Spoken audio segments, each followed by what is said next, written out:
Hello students, हमारे 4th chapter की last exercise है। इसमें मैट्रिक्स मेथड से हमने इक्वेशंस को सोल्व करना है। मोस्ट इम्पोर्टेंट टॉपिक है। इसमें हमें इक्वेशंस दी होगी। हमें यदि 2 इक्वेशन है तो एक्स वाई की वैल्यू निकालनी है, 3 है तो एक्स वाई जेड की वैल्यू निकालनी है। इसके लिए पहले क्या करेंगे, हम ए का डिटर्मिनेंट निकाल लेंगे। ठीक है, तो यदि ए का डिटर्मिनेंट 0 हो सकता है या नॉन जीरो होगा। ठीक है, तो यहाँ पे फिर 2 केस हो जाते हैं। ये देखिए, determinant of A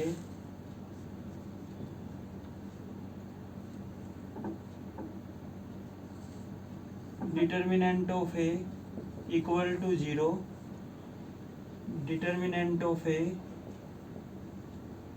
not equal to 0, right. यदि determinant of A not equal to 0 है तो इक्वेशन क्या होगी? Equation is consistent and have unique solution.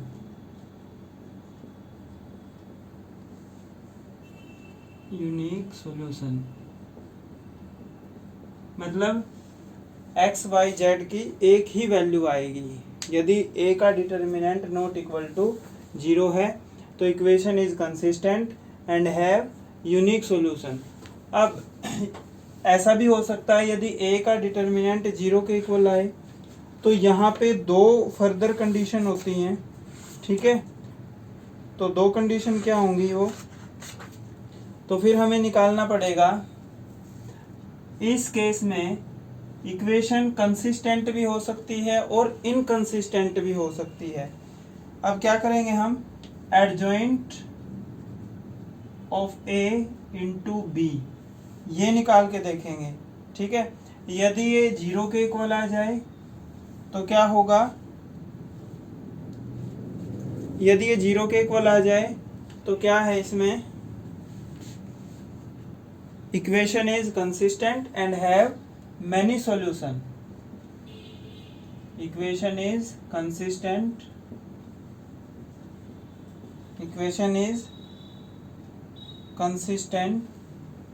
and have infinite solution या many solution बोल सकते हो।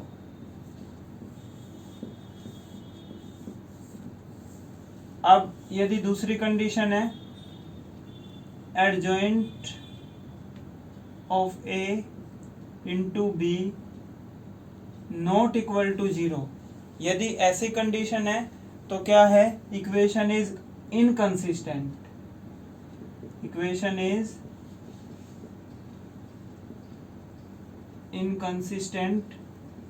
And have no solution. ठीक है, तो इस टेबल को ध्यान में रखना है बस आपको। एक बार और रिपीट कर रहा हूं मैं। First of all we have to find determinant of A. यदि ए का डिटर्मिनेंट 0 के इक्वल नहीं है तो क्या है, equation is consistent and have unique solution. तो उसका यूनिक सॉल्यूशन होगा, 2 इक्वेशन है तो एक्स और वाई की एक वैल्यू आएगी, 3 इक्वेशन है तो एक्स वाई जेड की एक एक वैल्यू आएगी। अब यदि ए का डिटर्मिनेंट 0 है यानी कि सिंगुलर है मैट्रिक्स, तो क्या होगा, फिर हमें adjoint of A into B निकालना है। यदि adjoint of A into B 0 के इक्वल आ जाए तो इक्वेशन क्या होगी, कंसिस्टेंट होगी और उस इक्वेशन के मैनी सॉल्यूशन होंगे। अब यदि adjoint of A into B not equal to 0 आ जाए, इक्वेशन क्या होगी, इनकंसिस्टेंट होगी और उस इक्वेशन का कोई सॉल्यूशन नहीं होगा। ठीक है, अब 1-2 एग्जांपल करके देखते हैं। इसमें हमें ये लेना पड़ेगा ax इक्वल टू बी। अब ये a क्या है, b क्या है, x क्या है, ये भी पता चल जाएगा आपको। यहाँ से x हो जाएगा हमारा a inverse into B, right. तो जैसे 4.6 का फर्स्ट क्वेश्चन है, तो देखो जो x और y के कोफिशिएंट है वो होगी हमारी ए मैट्रिक्स। ध्यान से सुनना, जो x और y के कोफिशिएंट है वो होगी A मैट्रिक्स, जो राइट हैंड साइड में है वो होगी हमारी B मैट्रिक्स, और x है जो वेरिएबल है x और y, ठीक है। तो यहाँ पे A मैट्रिक्स क्या हो जाएगी हमारी, x और y के कोफिशिएंट, यहाँ पे x का कोफिशिएंट क्या है 1, यहाँ पे x का कोफिशिएंट 2, यहाँ पे y का कोफिशिएंट 2, यहाँ पे y का कोफिशिएंट 3। ये तो होगी हमारी A मैट्रिक्स। अब B मैट्रिक्स क्या है, राइट हैंड साइड में क्या है 2 एंड 3, और X मैट्रिक्स क्या है जो वेरिएबल है x y, ठीक है। तो क्या है देखो, A मैट्रिक्स है वो x के साथ मल्टीप्लाई हो रही है और इक्वल में क्या है B, तो हमें x की वैल्यू निकालनी है, तो ये A उधर जाके A इनवर्स बन जाएगा, ठीक है। पहले हम ये वाली कंडीशन अप्लाई करेंगे, A का डिटर्मिनेंट निकाल लेंगे, ठीक है। इसमें वैसे हमने यही बताना है ये कंसिस्टेंट है या नहीं कंसिस्टेंट है, ठीक है। तो इससे ये भी पता चल जाएगा, हम इसको कंप्लीट ही सोल्व करेंगे, राइट, क्योंकि एग्जाम में एक 6 मार्क्स का क्वेश्चन आता है और उसमें हमें इक्वेशन को सोल्व करके दिखाना होता है। तो इसका डिटर्मिनेंट आ गया 3 1 जा 3 माइनस 2 2 जा 4, तो कितना आ गया -1 इज नॉट इक्वल टू 0, तो equation is consistent and have unique solution. यदि ये फर्स्ट क्वेश्चन देखें तो इसमें हमें इतना ही बताना है ये कंसिस्टेंट है या नहीं, लेकिन हम इसको आगे सोल्व करेंगे फर्दर, राइट। तो क्या लिखोगे, equation is consistent and have unique solution.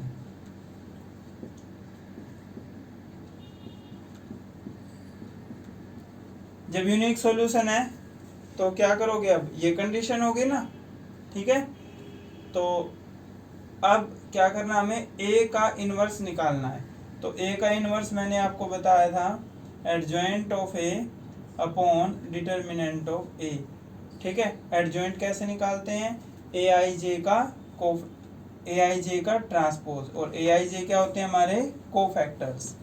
तो A11, तो ये कॉलम रिमूव हो जाएगा, ये रो 3 आ गया, A12 ये वाला एलिमेंट, तो ये कॉलम रिमूव, ये रो माइनस का 2, A21 ये वाला एलिमेंट, ये रो रिमूव, ये कॉलम माइनस का 2, A22 ये वाला एलिमेंट, तो ये रो रिमूव, ये कॉलम 1, ठीक है।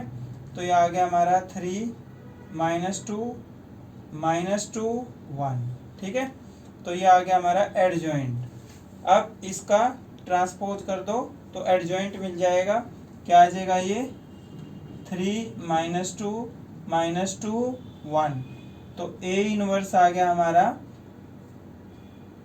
-1 इंटू 3 -2 -2 1, ठीक है। अब A इनवर्स को B मैट्रिक्स से मल्टीप्लाई करना है, ठीक है। तो B मैट्रिक्स है ये, राइट, तो -3 -2 -2 1, इसको B मैट्रिक्स से मल्टीप्लाई कर देंगे 2 3,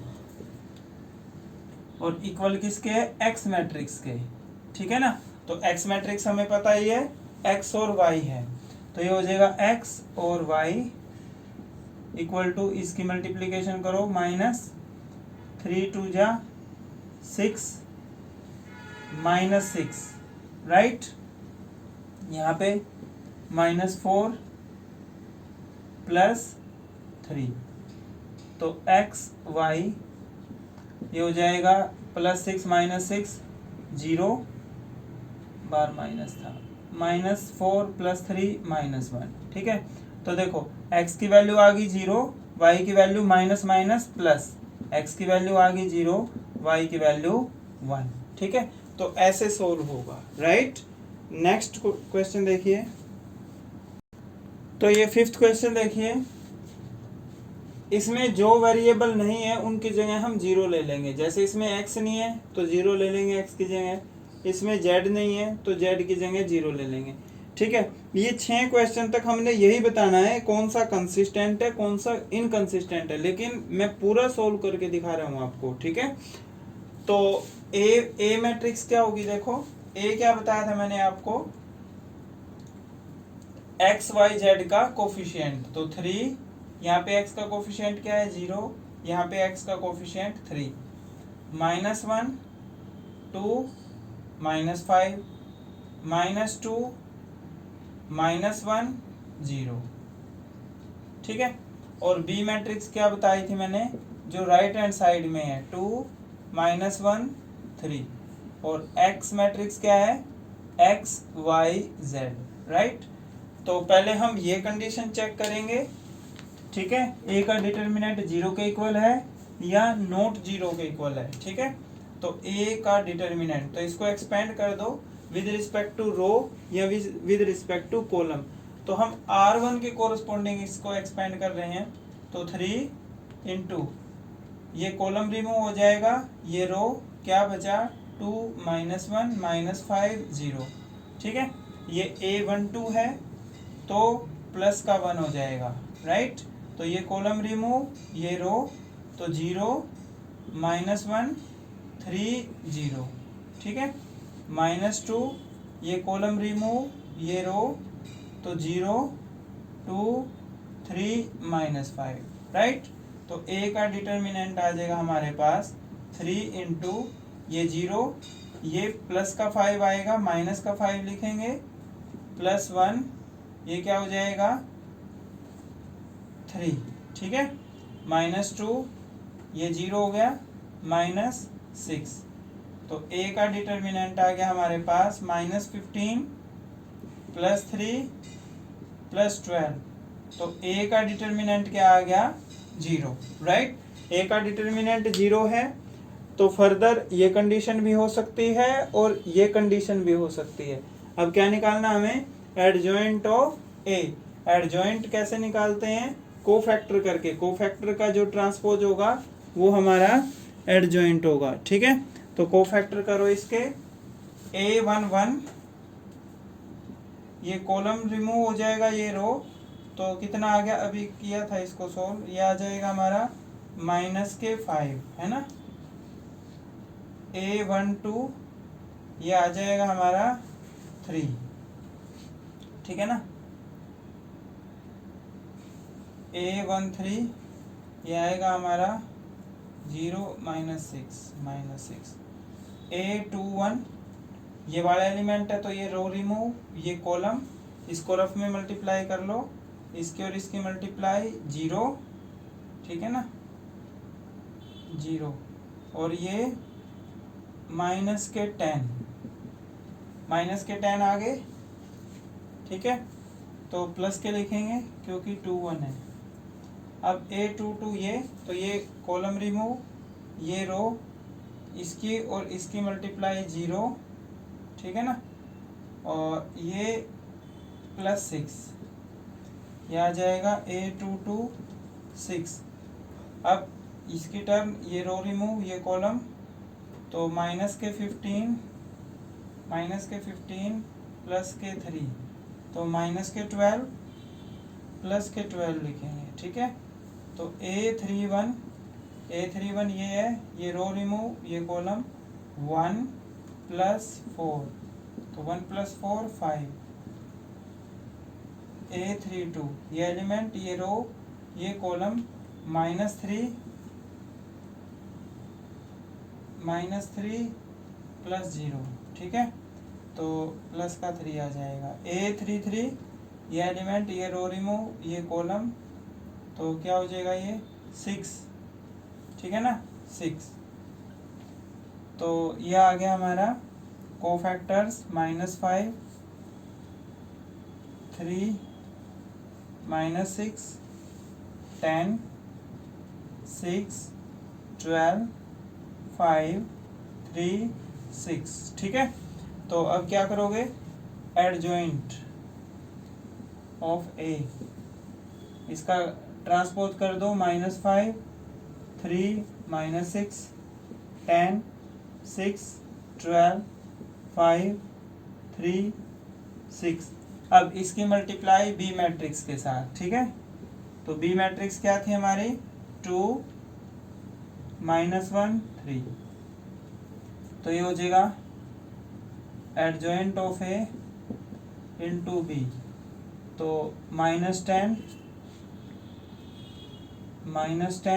ठीक है ना, +15, राइट, -10 +15, ये 6 -6 +9 -12 +18, ठीक है। ये आ गया adjoint of A into B, ये हो जाएगा हमारा -20 +15 -5, 6 से 6 कैंसिल 9, ये हो गया हमारा 24 -24 +18 -6, ठीक है।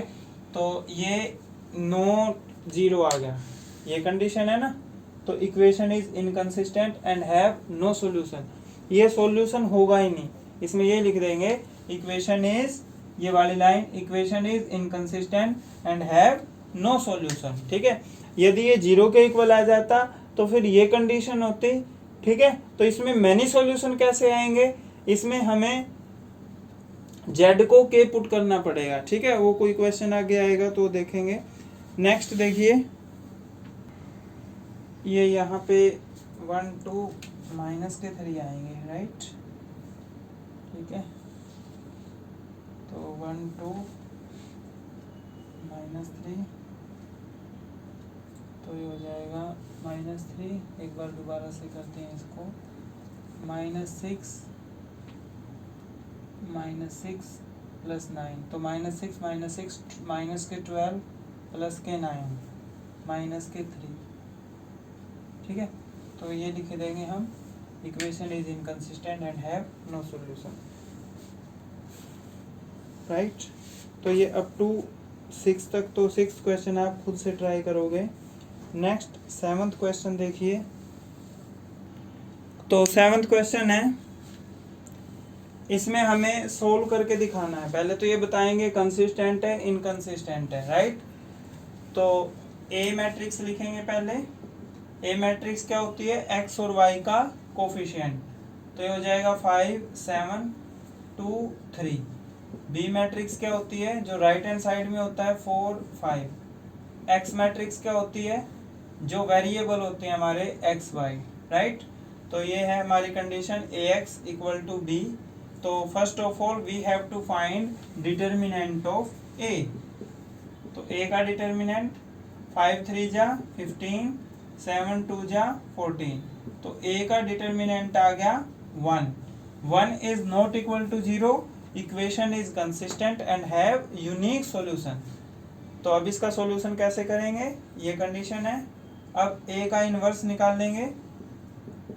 ए का इनवर्स कैसे निकालते हैं, adjoint of A upon determinant of A. Adjoint कैसे निकालेंगे, कोफैक्टर का ट्रांसपोज करके। तो A11 ये एलिमेंट है, तो ये कॉलम रिमूव, ये रो 3 आएगा। A12 ये कॉलम रिमूव, ये रो -7। A21 ये रो, ये कॉलम -2। A22 ये एलिमेंट, ये रो रिमूव, ये कॉलम 5, राइट। तो ये आ गया हमारा 3 -7 2 -2 5, ये आ गया एडजॉइंट, ठीक है ना। अब इसका ट्रांसपोज कर दो, ये कोफैक्टर आ गया, इसका ट्रांसपोज कर दो तो एडजॉइंट आ जाएगा। तो ये आ गया हमारा 3 -7 -2 5। तो ए इनवर्स भी यही है, क्योंकि डिटर्मिनेंट ऑफ ए 1 है, तो 1 को इससे मल्टीप्लाई करेंगे तो यही आएगा। तो ये ए इनवर्स आ गया हमारा। अब ए इनवर्स को बी मैट्रिक्स से मल्टीप्लाई करेंगे, तो X matrix equal to A inverse 3 -7 -2 5, और बी मैट्रिक्स है हमारी 4 5। तो एक्स मैट्रिक्स क्या थी, एक्स और वाई, तो ये हो जाएगा 3 4 जा 12 -10 -28 +25। तो एक्स वाई ये 2, ये -3, तो x की वैल्यू आ गई 2, y की आ गई -3। तो आप आज अप टू 9 तक करेंगे इसको सोल्व, ठीक है। 10th भी वैसे x और y ही है, ठीक है। तो अप टू 10 तक सोल्व करने हैं आपने। तो आज के लिए इतना ही, थैंक यू, ठीक।